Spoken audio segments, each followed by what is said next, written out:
Shalom saudara, rema hari ini terambil dari Pengkhotbah pasal 9 ayatnya yang ke-10.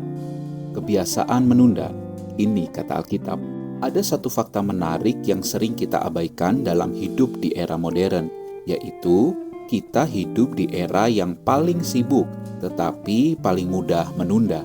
Kita punya ribuan pengingat di handphone kita, tetapi tetap saja banyak hal baik yang sebenarnya bisa kita lakukan sekarang, malah kita tunda sampai besok. Penundaan ini semakin parah sejak teknologi membuat semua terasa nanti juga bisa. Seolah-olah masa depan adalah lemari penyimpanan tanpa batas. Namun, kitab Pengkhotbah yang ditulis sekitar abad ketiga sebelum Masehi justru sudah memberi teguran sejak lama bagi budaya menunda kita ini. Di sana dikatakan, lakukan apapun yang dijumpai oleh tangan kita, dan lakukanlah itu sekarang. Ayat ini menjadi sangat relevan sekali dengan kondisi kita setelah pandemi, saat banyak orang sadar bahwa waktu bukanlah hal yang bisa dinegosiasikan. Kita melihat berita tentang orang yang kehilangan kesempatan, pekerjaan, bahkan orang yang dicintai. Saat itu seolah kita menyadari bahwa kita tidak dapat berkata, "Nanti deh, masih ada waktu kok nanti."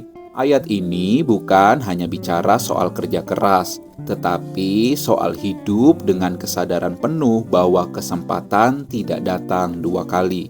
Dan yang lebih menarik, kalimat yang dijumpai tanganmu menunjukkan bahwa Tuhan seringkali memulai banyak hal besar dari hal-hal kecil, bukan dari panggung yang megah. Itulah mengapa renungan pagi hari ini sangat penting untuk kita pahami secara mendalam.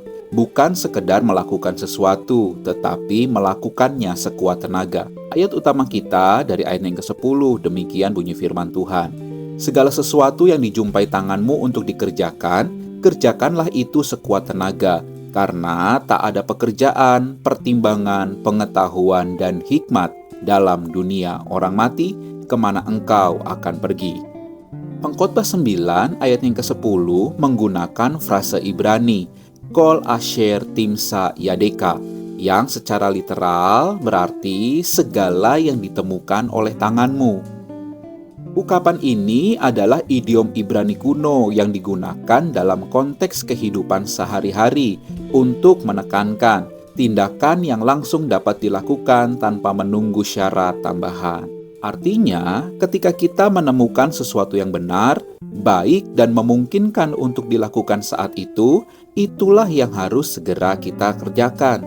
Hal menarik lainnya adalah bahwa dalam budaya Yunani kuno, konsep tangan selalu identik dengan tindakan nyata, bukan sekedar niat. Seseorang yang hanya berniat tapi tidak bertindak dianggap sama seperti orang yang tidak menginginkan perubahan sama sekali. Oleh karenanya, ayat ini seolah menegur kebiasaan manusia yang memikirkan banyak hal tetapi hanya sedikit yang dikerjakan. Dalam keseharian kita juga sering jatuh dalam pola kesalahan yang sama.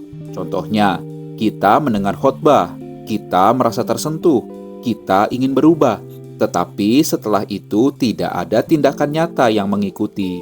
Bahkan dalam psikologi modern ada istilah reward bias, yang menunjukkan bahwa ketika kita membicarakan rencana, otak kita akan melepaskan dopamin, seolah-olah kita sudah mengerjakannya. Akibatnya, kita merasa puas hanya dengan berniat, padahal belum bergerak sama sekali. Pengkhotbah membongkar ilusi ini dengan satu kalimat sederhana, kerjakan apa yang dijumpai tanganmu sekarang, bukan besok. Lalu muncul bagian penting kedua, kerjakanlah itu sekuat tenaga. Dalam bahasa Ibrani, frasa ini memakai kata bekoheka, yang merujuk pada seluruh kapasitas fisik, mental, dan moral seseorang. Jadi, ini bukan sekedar kerja keras, tetapi bekerja dengan totalitas hidup. Dalam budaya Ibrani, mereka tidak memisahkan antara hal rohani dan hal praktis seperti kita sekarang. Bagi mereka, mencuci peralatan, mengurus ternak, bekerja di ladang, hingga berdoa, semuanya dapat menjadi bentuk pelayanan kepada Tuhan jika dilakukan dengan benar. Itulah sebabnya ayat ini bukan hanya untuk pekerjaan gerejawi, tetapi untuk seluruh aspek kehidupan.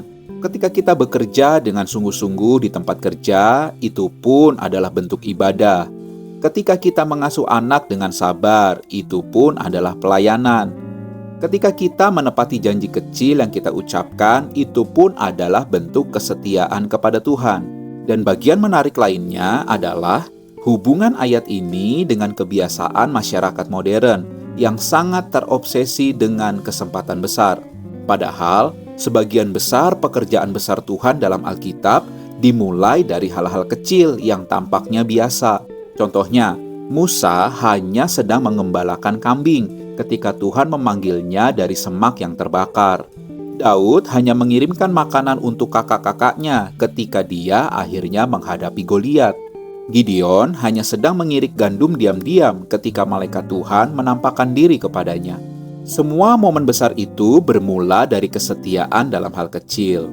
Dalam Perjanjian Baru, Tuhan Yesus juga menggunakan kata Yunani, pistos en elakhisto. Penjelasan lengkapnya dapat kita dengarkan kembali dalam renungan kemarin, tanggal 28 November. Pistos en elakhistos berarti setia dalam perkara kecil yang akan berdampak pada siapa yang layak dan dapat dipercaya untuk menerima perkara besar. Pola ilahi ini masih sama dari dulu sampai sekarang. Tuhan melihat kesetiaan kita pada hal kecil hari ini, bukan pada perkara besar besok. Jadi, penundaan adalah salah satu musuh terbesar panggilan hidup kita. Penelitian dari University of Oxford menunjukkan bahwa penundaan bukan soal manajemen waktu, tetapi soal regulasi emosi. Artinya, ketika kita menunda, itu bukan karena kita tidak punya waktu, tetapi karena kita ingin menghindari perasaan tidak nyaman ketika kita menjumpai tantangan dalam mengerjakan sesuatu dengan segera. Namun, firman Tuhan justru mengarahkan kita untuk menghadapi dan menyelesaikannya, bukan menghindarinya. Kita harus menyadari bahwa kita tidak punya masa lalu yang bisa diperbaiki. Itu sudah terjadi. Dan masa depan untuk dijanjikan karena kita tidak tahu apa yang akan terjadi besok. Yang kita punya hanyalah sekarang. Itulah sebabnya peganglah prinsip ini. Anggaplah apa yang kita lakukan hari ini mungkin adalah satu-satunya hal terakhir yang benar-benar bisa kita kerjakan. Pada akhirnya, renungan hari ini mengajak kita untuk berhenti hidup dalam kata nanti. Tuhan bekerja melalui langkah-langkah kecil kita hari ini, bukan rencana besar yang belum kita mulai. Mari kita mulai dari hal-hal sederhana. Mulai ambil bagian dalam pelayanan, menolong orang terdekat, menyelesaikan tanggung jawab kecil, mengerjakan tugas-tugas yang sudah lama kita tunda, atau mengambil keputusan rohani yang seharusnya sudah kita ambil sejak lama. Kita tidak perlu menunggu waktu luang, momen sempurna, atau situasi yang ideal. Tuhan tidak menuntut kita melakukan hal yang luar biasa. Tuhan hanya meminta kita untuk melakukan apa yang ada di depan mata kita dan melakukannya dengan sepenuh hati.